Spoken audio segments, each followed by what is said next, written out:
Viewers আসসালামু আলাইকুম, সবাইকে আমার চ্যানেলের পক্ষ থেকে স্বাগত জানাচ্ছি। জাতীয় বিশ্ববিদ্যালয়ের ওয়েবসাইটে ফর্ম ফিল আপ সংক্রান্ত জরুরি একটি নোটিশ প্রকাশিত হয়েছে। কোন পরীক্ষার ফর্ম ফিল আপ এটি, কত তারিখ থেকে কত তারিখ পর্যন্ত ফর্ম ফিল আপ করা যাবে, কত টাকা লাগবে, সব তথ্যগুলোই জানাবো এই ভিডিওতে।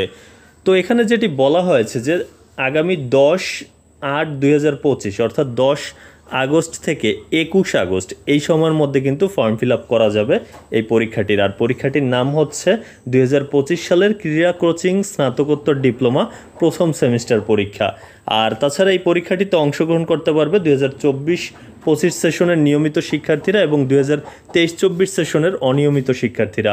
ফি এর পরিমাণটি এখানে দেওয়া রয়েছে 2000 টাকা। তবে আপনারা যে প্রতিষ্ঠানে অধ্যয়নরত সেখান থেকে জেনে নেবেন, আসলে সেখানে অন্যান্য বেতন সহ আরও বিভিন্ন চার্জ থাকে, সেই চার্জগুলো জেনে সেই অনুযায়ী কিন্তু আপনি ফর্ম ফিল আপের ফি জমা দিবেন। তো মোট কথা হচ্ছে 10 আগস্ট থেকে 21 আগস্টের মধ্যে এই যে পরীক্ষাটি রয়েছে ক্রীড়া কোচিং স্নাতকোত্তর ডিপ্লোমা প্রথম সেমিস্টার, তার ফর্ম ফিল আপ অনুষ্ঠিত হবে।